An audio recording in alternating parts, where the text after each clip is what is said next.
अस्सलाम वालेकुम वरहमतुल्लाहि वबरकातुहू। नए वीडियो लेक्चर के साथ आप लोगों की खिदमत में दोबारा हाज़िर हुआ हूँ। पिछले जो वीडियो थी, पिछला जो लेक्चर था, उसमें हम लोगों ने चार्ज के बारे में स्टडी किया था। चार्ज क्या है, उसकी प्रॉपर्टीज़ क्या हैं, उसके बारे में हमने स्टडी किया था। इस लेक्चर के अंदर हम लोग चार्जेस की एक जो प्रॉपर्टी थी कि like charges repel each other and unlike charges attract each other, उसको थोड़ा सा एक्सप्लेन करेंगे। तो एक्सप्लेन करने के लिए जो काम किया वो कूलम्स ने किया है। उसमें तो हम लोगों ने बता दिया ना कि जो चार्जेस होते हैं, लाइक चार्जेस, वो एक दूसरे को रिपेल करते हैं और अनलाइक चार्जेस एक दूसरे को अट्रैक्ट करते हैं। लेकिन उसकी जो क्वांटिटेटिव फॉर्म थी वो हम लोगों को नहीं पता थी कितना करता है। इसका आंसर हमारे पास नहीं था, तो कूलम्स ने इसका आंसर दिया। वो कहता है there exist an electrostatic force between two charges which is directly proportional to the square of directly proportional to the product of their charges and inversely proportional to the square of the distance between them. Means जितना magnitude ज़्यादा होगा force, electrostatic force, the electrostatic force may be attractive or repulsive depending upon the nature of the charges.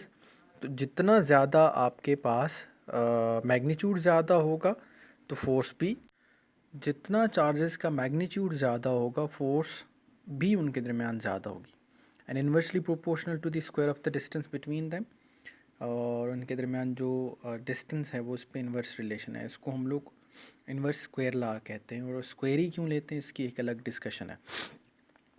इसको हमने equation 1 कह दिया, इसको equation 2 कह दिया, दोनों को कंबाइन किया तो F is directly proportional to Q1 Q2 divided by R square. जब भी प्रोपोर्शनैलिटी साइन हटेगा तो आपके पास दो काम किए जाएंगे, एक इक्वल का साइन लगाया जाएगा और साथ में एक कांस्टेंट लगाया जाएगा। यहाँ पे जो कांस्टेंट है के, उसको हम लोग क्या बोलते हैं, कूलम्स कांस्टेंट। इस के को हम लोग क्या कहेंगे, कूलम्स कांस्टेंट। और इसकी जो वैल्यू होती है वो किसके बराबर, 1/4 पाई एप्सिलॉन नॉट, और ये होता है 9 × 10⁻⁹ न्यूटन मीटर स्क्वायर पर coulomb square. Epsilon not is the permittivity of free space. Permittivity it is the property of medium, कि वो कितना इलेक्ट्रिक फील्ड को अलाउ करती है कि उसके अंदर से पास करके दूसरे चार्ज को अफेक्ट कर सके। इसके अंदर एप्सिलॉन नॉट, इसकी जो वैल्यू है 8.85 10⁻12 कूलम स्क्वायर पर न्यूटन मीटर स्क्वायर है।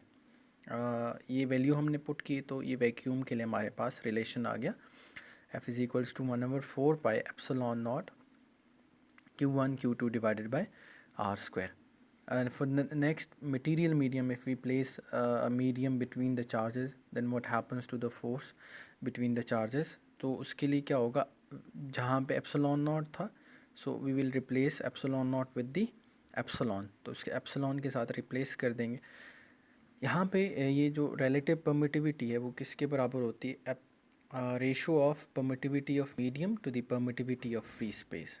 एप्सिलॉन नॉट इधर डिवाइड हो रहा है, दूसरी तरफ जाके multiply, so epsilon naught, epsilon is equals to epsilon R epsilon naught.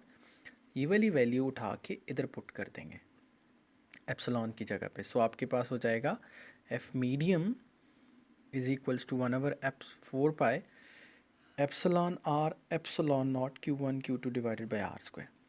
Epsilon R को अलग से बाहर में ले लेंगे तो ये हो जाएगा 1/4 pi epsilon naught Q1 Q2 divided by R square.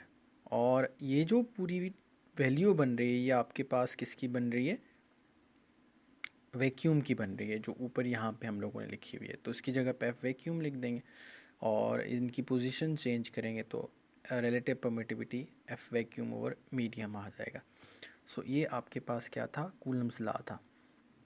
इसमें इसकी लिमिटेशंस क्या हैं, या इसकी जो वेक्टर फॉर्म है वो इसको इंशाल्लाह जो लेक्चर होगा उसके अंदर डिस्कस करेंगे।